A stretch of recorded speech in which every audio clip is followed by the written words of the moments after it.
Ciao a tutti ragazzi e benvenuti ad un nuovo episodio di K-News. Oggi è l'11 giugno e non è una giornata mondiale. Cioè, in senso, in tutto il mondo è una giornata, quindi fondamentalmente è una giornata mondiale. Però non c'è una festa, non c'è una giornata mondiale e quindi decretiamo che l'11 giugno, segnatevele poi tutte sul calendario, sarà la giornata mondiale delle K-News. Non del K-pop, proprio delle K-News. Quindi tra un anno saremo qui a festeggiare la prima giornata mondiale delle K-News, perché oggi la istituiamo, tra un anno la festeggiamo. Non mancate, io vi aspetto. Intanto iniziamo con le K-News, le notizie più importanti della settimana. Sempre peggio questi intro.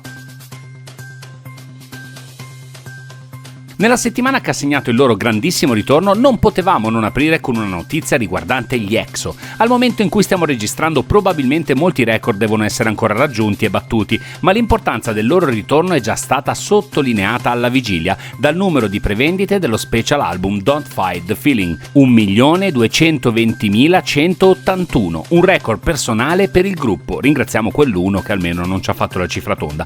La title track non ha deluso le aspettative, ritmo incalzante e testo non da sottovalutare, poiché incoraggia i giovani a credere in loro stessi. L'album, tra l'altro, ha raggiunto il primo posto nelle vendite su iTunes Italia, a testimonianza dell'attaccamento della fanbase tricolore ai propri beniamini, così come in altri 84 paesi del mondo. Che dire, per noi è già un successo.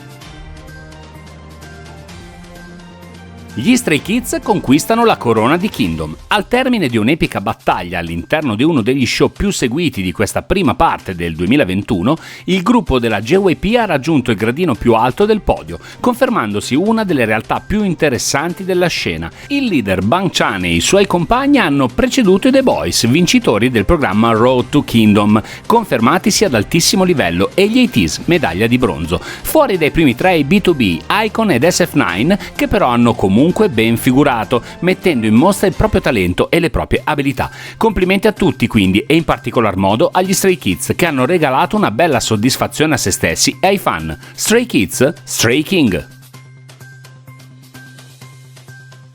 E da 6 gruppi, ormai sulla cresta dell'onda, passiamo ad uno che si appresta a fare il proprio debutto sulle scene. Si tratta degli Omega X, il progetto della Spire Entertainment che vede protagonisti 11 membri, molti dei quali già precedentemente noti al pubblico per aver fatto parte, in passato, di altri gruppi.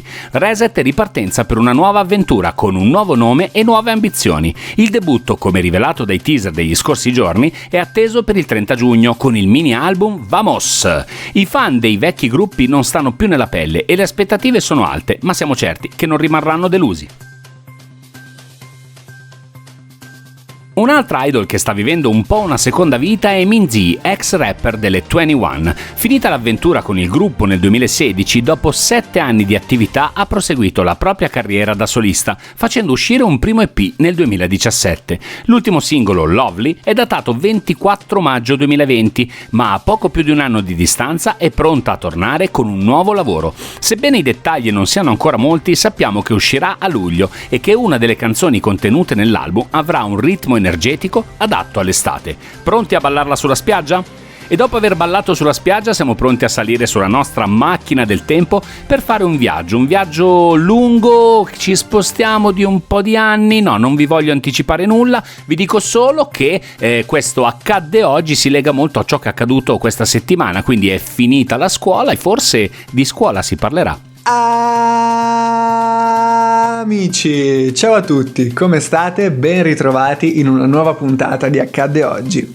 Questa settimana, devo ammetterlo, sono un po' emozionato. Stiamo per fare un viaggio per certi versi quasi obbligato, ma molto molto piacevole. Una grossa fetta di voi, forse, pensando agli avvenimenti di questi giorni, avrà già capito, oppure capirà nel momento in cui rivelerò la data di destinazione. Oggi torniamo a fare un Accade domani e voliamo al 12 giugno 2013. Quel giorno 7 ragazzi di una piccola agenzia allora semi sconosciuta, chiamata Big Hit, facevano uscire l'album di debutto. Stiamo parlando di Too Cool for School dei BTS. Spinti dal singolo No More Dream, fecero il loro debutto sulla scena musicale parlando del mondo dei giovani, denunciando una società ricca di pregiudizi nei loro confronti, ma al contempo incitandoli a non mollare. Una ricetta che, nel tempo, sarebbe stata capace di abbattere le barriere linguistiche e parlare all'intero globo. In quello che è probabilmente il momento più alto della loro carriera e dell'attenzione del resto del mondo verso la Corea e il K-pop, li ringraziamo di cuore e auguriamo loro di poter continuare a collezionare successi. Ringraziamo Simon, sarà stato felicissimo di poter fare un accadde oggi su quello che è ad oggi il suo gruppo preferito, ma che è un po' il gruppo preferito di molti dei nostri ascoltatori. E noi ci sentiamo la prossima settimana, sempre con le nostre K-News, e vi ricordo 11 giugno 2022, tutti qui su YouTube a festeggiare la giornata mondiale delle K-News. Va bene, la faccio finita. Ciao ragazzi, ci sentiamo la prossima settimana.